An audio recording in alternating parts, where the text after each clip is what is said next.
Do you ever feel a little bit lost when you're in the middle of doing your content creation, or why your channel doesn't seem to be growing in subscribers or views? Well, I'm going to get into a couple of tips that I've learned on my content creation journey, and maybe it will help you fast track the success on your channel.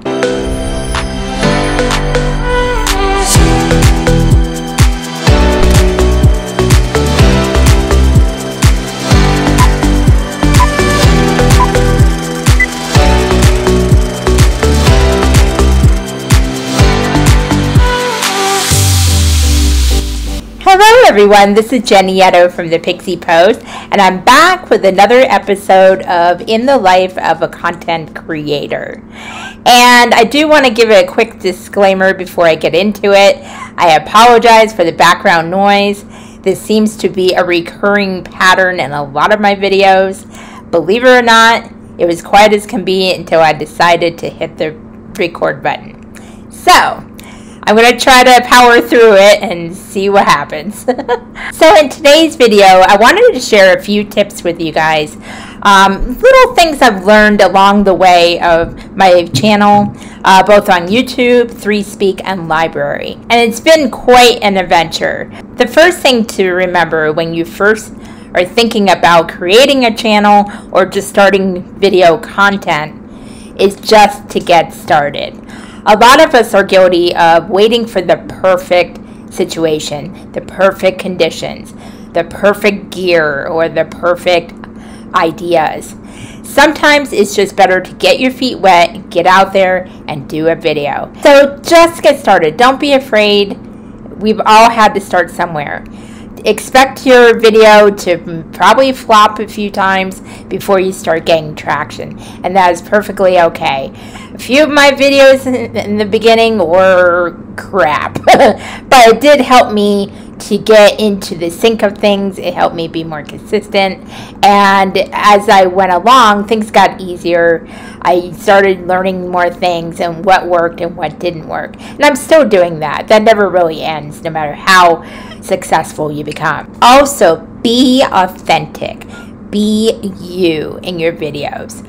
I've seen a lot of people try to compare themselves to others, and they try to emulate them and even go as far as to copy them without the plagiaristic aspect, because they're a little bit afraid to be themselves, to put themselves out there. Now, while that's a totally normal feeling, it's always better to be just you, because a couple years down the line, if you're faking an identity that your audience really grows to love, you're never going to feel like they're connecting with you personally, because you're there to engage with your audience, not just talk about yourself. Actually put yourself out there, engage them in a conversation, or have them take away something valuable from your content, whether it's inspirational, a laugh, or maybe learning about a new product. Whatever it is, that it's important that they have some kind of takeaway from your content. That's when value is important. Always be authentic, because people can see through fake personalities. If you're reviewing a product that you believe in, express it in your way, the way you would tell a friend. And don't do it just for views. Don't do it if you don't believe in that product, because again, anybody can see through that and they will turn away from your channel and not even look at the future ones. And you don't want to burn yourself in the beginning just by doing one little thing like that. And if it comes to the point where later down the line you're really growing traction, but you're posing as a fake identity, you can get tired of being fake after a while. It will wear on you, because it's one of those things that you're not taking personal responsibility for who you are and true connection with your audience. So my suggestion is to always take inspiration from others, of course, but always be you, always be present, and always be authentic.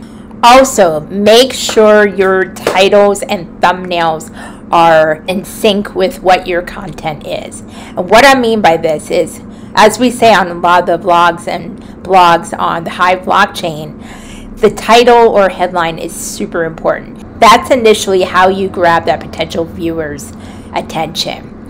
Also, I've noticed Not so much lately, but I'm still noticing a pattern where when we do a challenge or when we're taking part in some contest, we'll mention that in the title.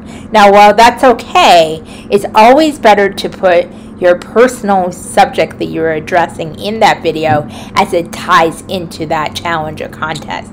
For example, when you see I'm alive day number 1 / my cats are cool. Okay, well, a lot of people will see that day 1 and they'll just get tired of it, because a lot of people will do that and that's all they see. Day 1, day 12. So basically, if you just switch those two things, for example, my cats are cool, day 1 of I am alive, it flows so much better.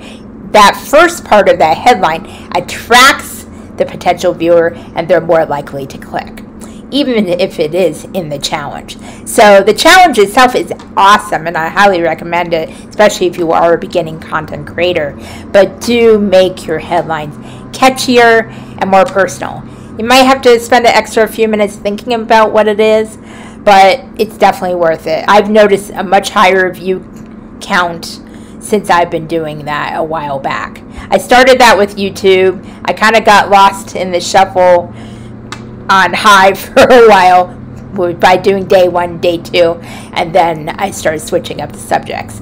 And it's also, it makes it more fun. You can be funny with it, or you can be more creative, or let it flow. But always make sure it ties into the content you are showing in that video. Same thing applies to thumbnails. Now, I use several tools for my thumbnails. I use canva.com, which is excellent.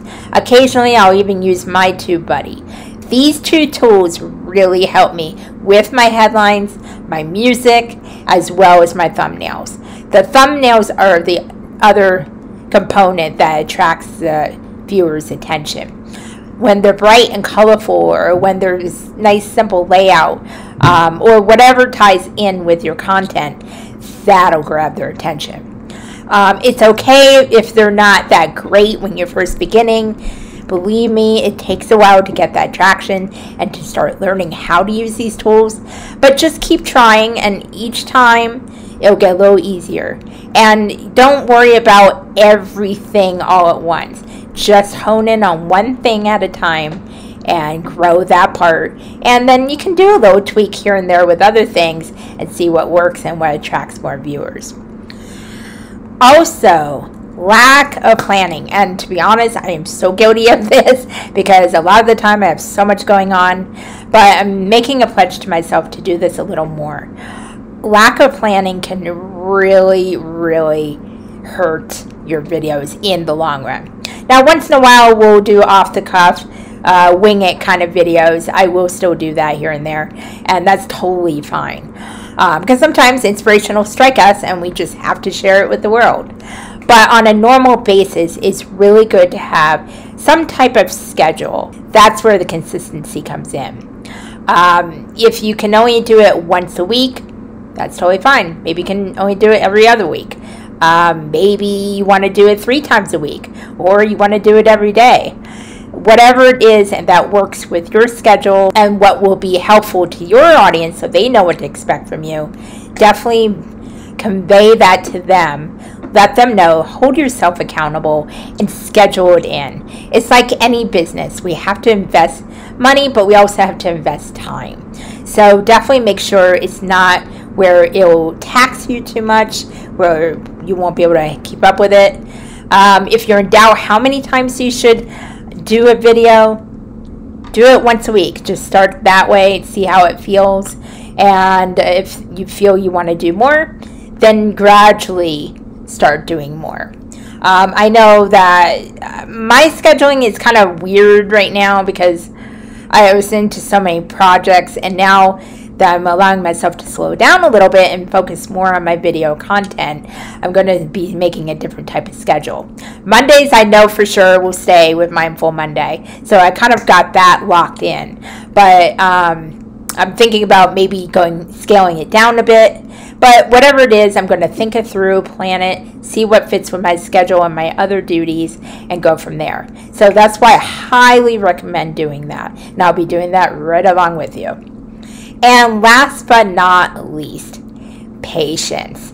And this is another one I struggle with. Not so much now that I have a good subscriber base, but when I was first starting YouTube especially, but also even 3Speak and DTube, I was very impatient because I had a lot of followers on Hive, but I wasn't seeing that on my video platforms. And I was thinking, man, I'm putting up my all into all these videos. Why aren't they getting traction? Well, it's a learning process. Nothing happens overnight. Consistency is key with this. And if you don't see your video perform the way you want it to, just keep going. Take a moment to evaluate maybe what could be a little bit better next time and tweak a couple things. Experiment a little. Try it out. Try switching up your background, your environment. Try doing different types of video content like blogging or reviews. Do whatever works for you, but also gives value to your audience. Also, if you find that you're getting more views on a certain type of video, which we can track in many different ways, try doing more videos like that as long as it resonates for you as well. It's always important that it resonates for you and your audience. But if your audience is responding to a certain thing, that gives you a clue as to what direction your channel is going in and should go in. So I hope these tips helped you. If you liked this video, please click like and subscribe. I'd love to have you follow along with my journey. Again, my subjects are kind of everywhere, but I'm starting to hone it in to one similar niche.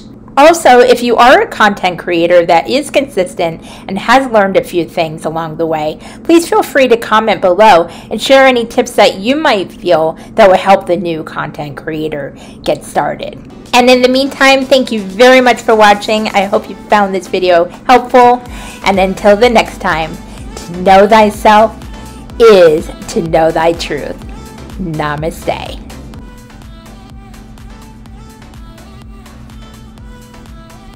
Why is it every time I decide to make a video, noise happens?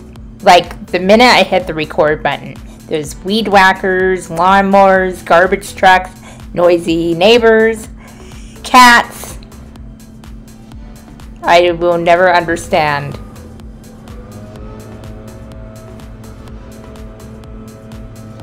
I love my life. Really? And then I turn off the record button and it's quiet again. I need a glass of wine.